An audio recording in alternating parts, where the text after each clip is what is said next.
Chapter 4. I awoke in my own bed. If it be that I had not dreamt, the Count must have carried me here. I tried to satisfy myself on the subject, but could not arrive at any unquestionable result. To be sure, there were certain small evidences, such as that my clothes were folded and laid by in a manner which is not my habit. My watch was still unwound, and I am rigorously accustomed to wind it the last thing before going to bed, and many such details. But these things are no proof, for they may have been evidences that my mind was not as usual, and for some cause or another I had certainly been much upset. I must watch for proof. Of one thing I am glad. If it was that the Count carried me here and undressed me, he must have been hurried in his task, for my pockets are intact. I am sure this diary would have been a mystery to him which he would not have brooked. He would have taken or destroyed it. As I look round this room, although it has been to me so full of fear, it is now a sort of sanctuary, for nothing can be done more dreadful than those awful women who are, waiting to suck my blood.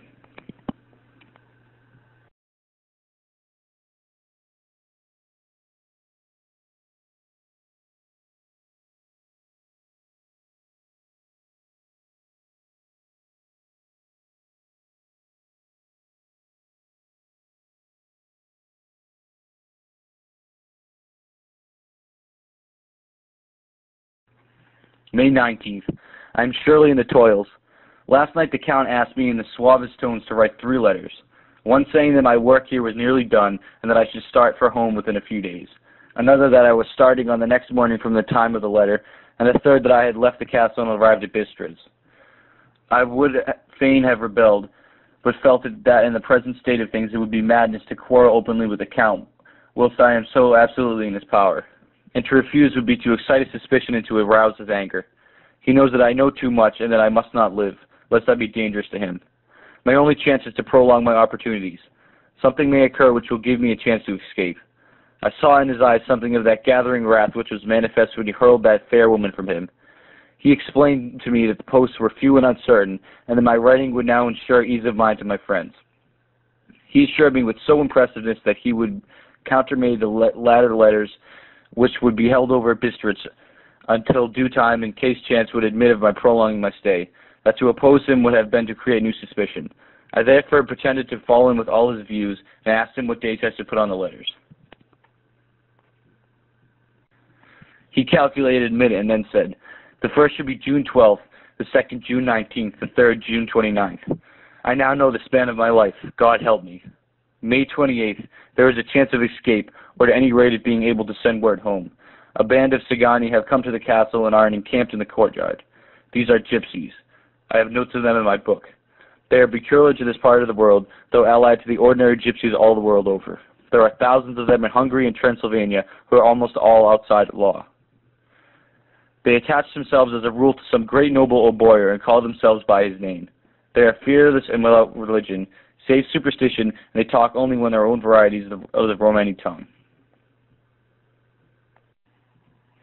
I shall write some letters home and shall try to get them to have posted. I have already spoken to them through my window to begin acquaintanceship. They took their hats off and made obeisance and many signs, which, however, I cannot understand any more than I could their spoken language. I have written the letters. Mina's is in shorthand, and I simply ask Mr. Hawkins to communicate with her. To her I have explained my situation, without the horrors which I may only surmise. It would shock and frighten her to death were I to expose my heart to her. Should the letters not carry, then the Count shall not know my secret or the extent of my knowledge. I have given the letters. I threw them through the bars of my window with a gold piece, and made what signs I could to have them posted. The man who took them pressed them to his heart and bowed, and then put them in his cap. I could do no more. I stole back to the study and began to read. As the Count did not come in, I have written here. The Count has come. He sat down beside me and said in his smoothest voice as he opened 2 letters, the Sagani have given me these, of which, though I know not whence they came, I shall of course take care. See? He must have looked at it. One is from you, and to my friend Peter Hawkins. The other. Here he caught sight of the strange symbols as he opened the envelope, and a dark look came into his face, and his eyes blazed wickedly. The other is a vile thing, an outrage upon friendship and hospitality. It is not signed. Well, so it cannot matter to us. And he calmly held the letter and envelope in the flame of the lamp till they were consumed. Then he went on. The letter to Hawkins, that I shall of course send on, since it is yours. Your letters are sacred to me. Your pardon, my friend, that I unknowingly did break the seal. Will you not cover it again?" He held out the letter to me and with a courteous bow handed me a clean envelope. I could only redirect it and hand it to him in silence. When he went out of the room, I could hear the key turn softly. A minute later, I went over and tried it, and the door was locked. When an hour or two after, the Count came quietly into the room, his coming awakened me, for I had gone to sleep on the sofa. He was very courteous and very cheery in his manner, and seeing that I had been sleeping, he said, "So, my friend, are you tired? Get to bed. There is the surest rest. I may not have the pleasure of talk tonight, since there are many labors to me, but you will sleep, I pray." I passed to my room and went to bed, and strange to say, slept without dreaming. Despair has its own calms. May 31st.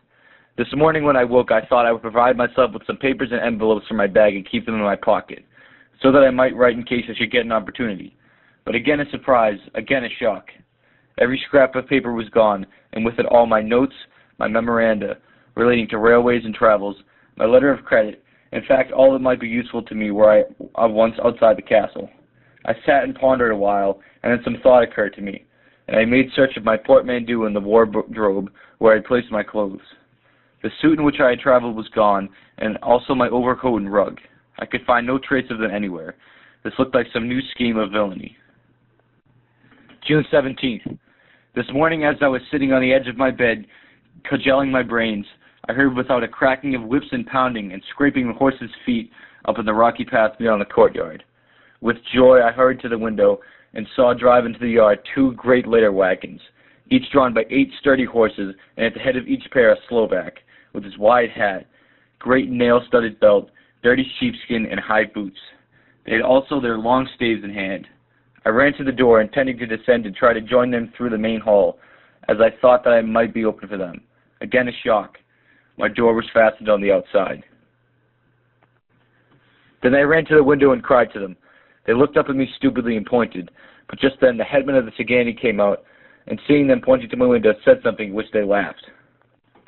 Henceforth no effort of mine, no piteous cry or agonized entreaty would make them even look at me. They resolutely turned away.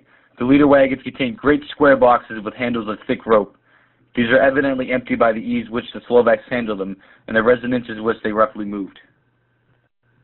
When they were all unloaded and packed in a great heap in one corner of the yard, the Slovaks were given some money by the Sagani, and spitting on it for good luck, lazily went each to his horse's head.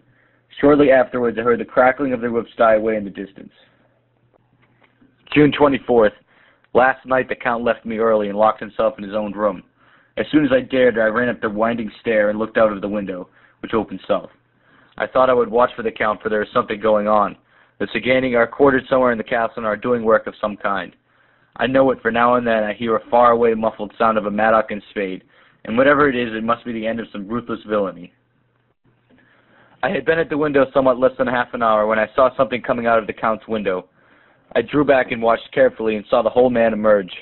It was a new shock to me to find that he had on the suit of clothes which I had worn whilst traveling here, and slung over his shoulder the terrible bag which I had seen the women take away.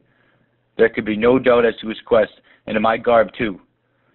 This, then, is a new scheme of evil, that he will allow others to see me as they think, so he may both leave evidence that I have been seen in the towns or villages posting my own letters, and that any wickedness which he shall do by the local people be attributed to me.